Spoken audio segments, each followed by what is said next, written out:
The United States is in the midst of the worst drug addiction epidemic in its history. But it's not a crisis of illegal drugs. It's one of prescription painkillers. Oxycodone, hydrocodone, and other legal narcotics, all related to opium. Collectively, they're called opioids. Well, these are the opioid painkillers, and prescriptions for drugs like these have more than quadrupled over the last 15 years, to the extent that the US now consumes more than 80% of the global supply of these drugs.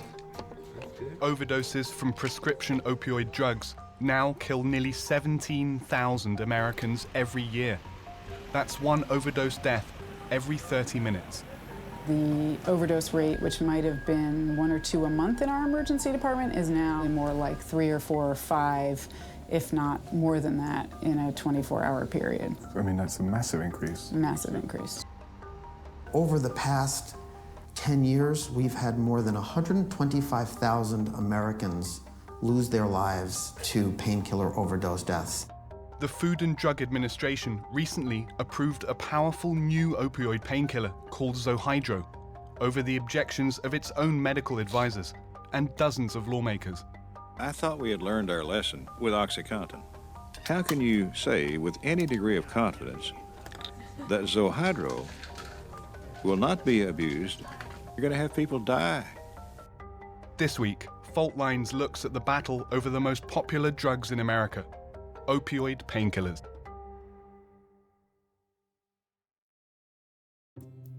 There is big controversy tonight involving a new narcotic painkiller. The drug about to hit the market is called ZOHYDRO, but many are now asking, is it even needed, and did the FDA ignore warnings by approving it? At the heart of the debate, whether or not the drug may be too powerful and potentially addictive. In October 2013, the Food and Drug Administration did something unusual. It approved a new painkiller called ZOHYDRO, despite the fact that its own advisory committee had overwhelmingly rejected the drug. I was quite surprised. You invite us in and then you tell us, forget it. I voted no. I voted no. I voted no. Are we really, in the long run, helping people, or are we creating an epidemic? ZOHYDRO is a pure hydrocodone drug that comes in doses up to 10 times higher than Vicodin. The advisory committee feared that it could create a new generation of addicts. The entire prescription drug epidemic was launched basically from high-dose oxycodone, and many of us felt that a high-dose hydrocodone product would end up in the same place.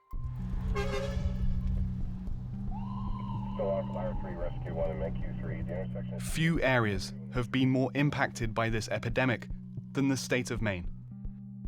Here, more long-acting opioid painkillers are prescribed per capita than in any other state. It's led to one of the highest addiction rates in the country and a related surge in the use of heroin. In Portland, this ambulance team responds to an opioid-related call nearly every day. It's about 10 o'clock on a Friday night. From what we're hearing, there's a 25-year-old male in there who could have had a seizure due to an overdose. The responders found this man lying on a bathroom floor, unconscious and barely breathing.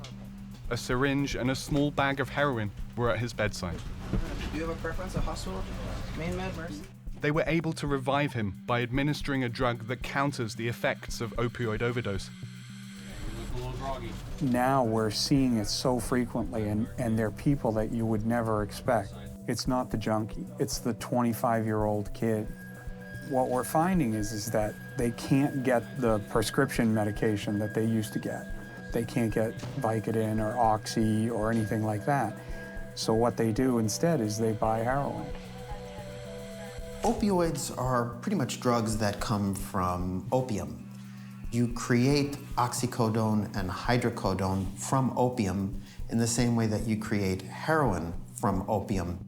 And when you look at the effect that hydrocodone or oxycodone or heroin produce, it's pretty much indistinguishable.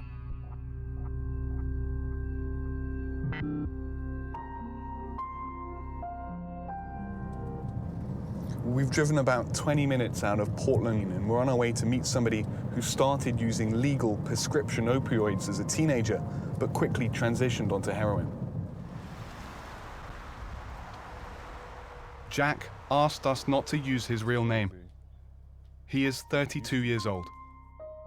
Once you've done it, you know, I've done it for so long that I needed to feel normal, you know what I mean? Once I start doing heroin, like, I comprehend better, I can, you know, focus better. He has been using opioids, first prescription painkillers, and now heroin, for more than half his life. It's 11 in the morning, and he's preparing his first injection of the day.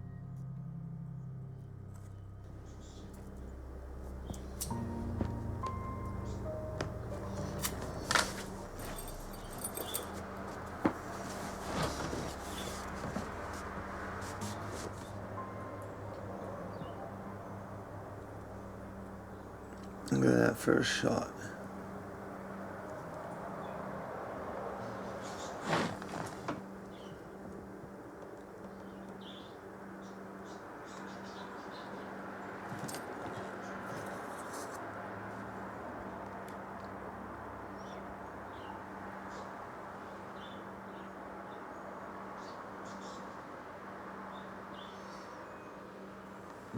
Felt good.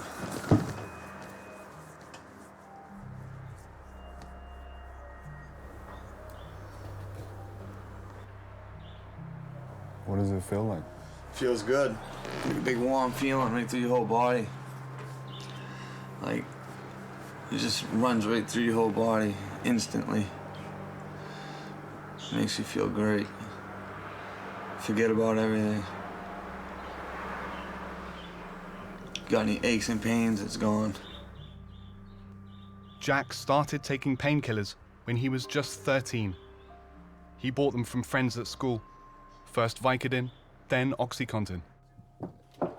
They were so popular around here, it wasn't even funny. Like, you can go anywhere and you can get an Oxy 80. And were you crushing them up and Crushing them up and snorting them. Started sniffing them first, and then I started injecting them shortly right after.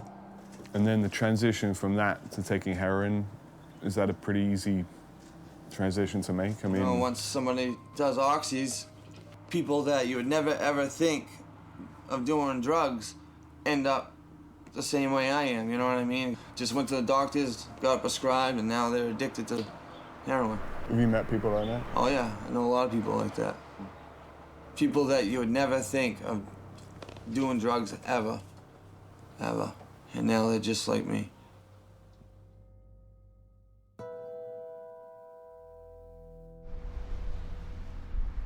In the last 5 years, heroin use has nearly doubled across the US. 4 out of 5 heroin users switched to the drug after first taking prescription opioids. This is Wellspring, a recovery house in Bangor, Maine, for people struggling with substance abuse. So how many, if we start from this side, have moved from prescription drugs to heroin? Everybody. And heroin's so much more cheaper. But it actually, with everyone, started with a prescription from a doctor. Oh, yeah. Coordinates, morphine, 512. Jamie had never used opioid painkillers until he was 21 years old and he got injured. I got crushed over the stern of a lobster boat. I got released from the hospital with a script of Coordinates, so I started taking them, and it was over.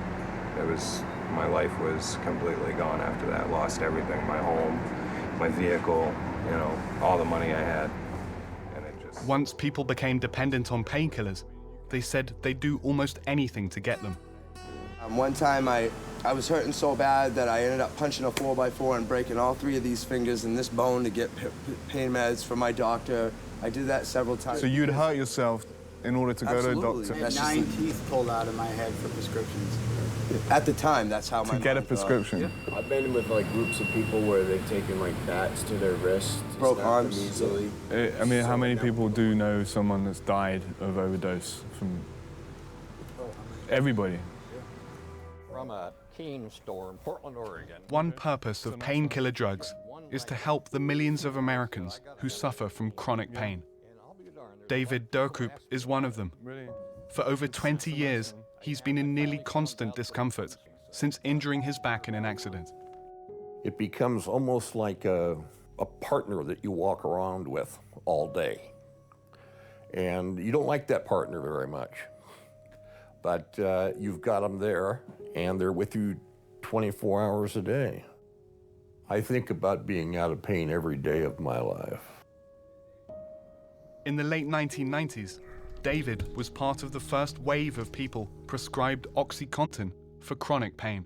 I was told that there was a new medication that came out, and it was primarily for cancer patients, but they were trying it for chronic pain patients. You know, if the doctor prescribed it, it's got to be good. I remember on the bottle it says, do not bite or crush this medication. Well, why not? What happens if you do?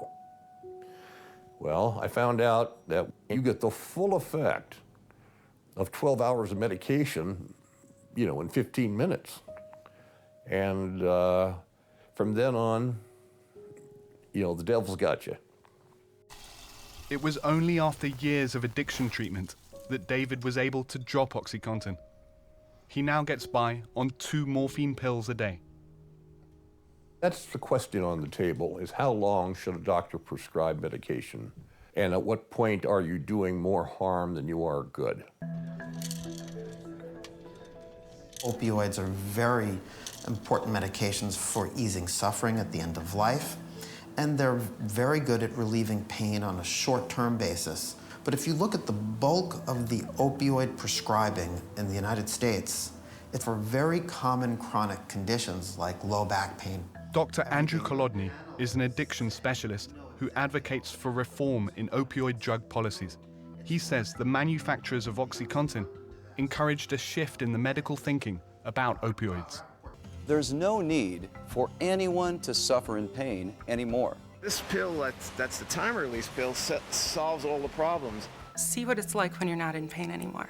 Take these medications. When Purdue Pharma launched OxyContin, they launched a marketing campaign and an educational campaign to convince the medical community that we had been under-prescribing opioids. There's no question that our best, strongest pain medicines are the opioids. To convince us that we had been allowing patients to suffer needlessly because of what they called an overblown fear of addiction.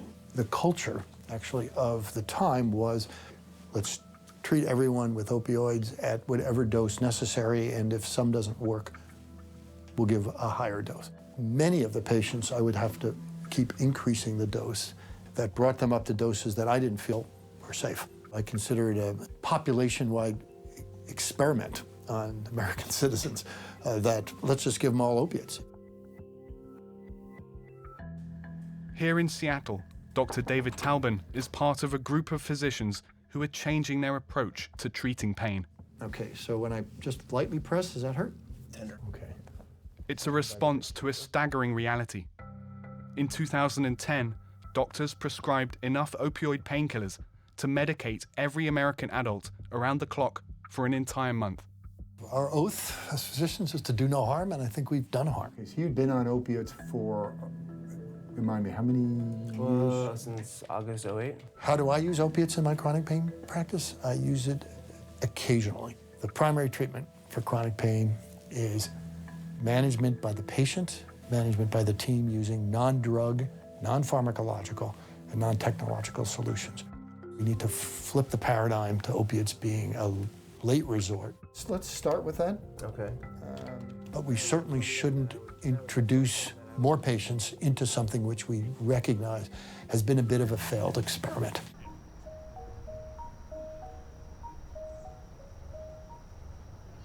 But this is actually the wedding day. Yep. Wayne Merrill got caught up in the opioid painkiller experiment. Wayne was an exceptional father. He really was. 5 years ago, Kathleen Bowley married Wayne, and they started a family here in southern Maine. I couldn't have asked for a better partner. We shared the same value system, and we fell into it very easily. It was easy. Wayne worked as a meat cutter at a butcher shop. One day he fell at work and was prescribed Vicodin and Percocet for the pain. Several months later, he injured his arm at work again, and his doctor prescribed him OxyContin. I was in the waiting room, and the doctor came out. He's like, well, we had to give him something stronger this time because he's built up a tolerance. And I thought that was peculiar, but I just nodded and smiled at the doctor, and that was that. He's the doctor, he's in charge, he's the expert. So it took me about 9 months to figure out what was going on with him and the prescription pills. I was working from home one day, and he came home around 2 o'clock, and he was so messed up. I mean, he couldn't even put a sentence together. And he told me later on that he took 10 Vicodin that day. This was by 2 o'clock. If he did not have the opiates in his system, he could not function as a human being. He couldn't. He totally changed. He was so angry. Like, the person I'd married and spent 4 or 5 years with was gone, completely gone. Eventually, Kathleen decided to separate from Wayne. 1 month ago, she was contacted by his family. His mother picked up the phone and she said, Katie, she said, Wayne's dead. I mean, it was very cut and dry. And he said, I have to go, I'll call you back. And I dropped to the floor. She told me what she knew from the detectives that showed up at her workplace and brought her into a back room and showed her pictures of Wayne. Wayne was found dead in the back seat of a car in the parking lot of a local hospital. I blamed him for a long time. I looked at it as a choice, which was, I think, ignorant on my part. Because one of the things he said to me, he said, I don't choose to live like this. This is not my choice. He's like, but I have to have this medication to survive, to get through each day.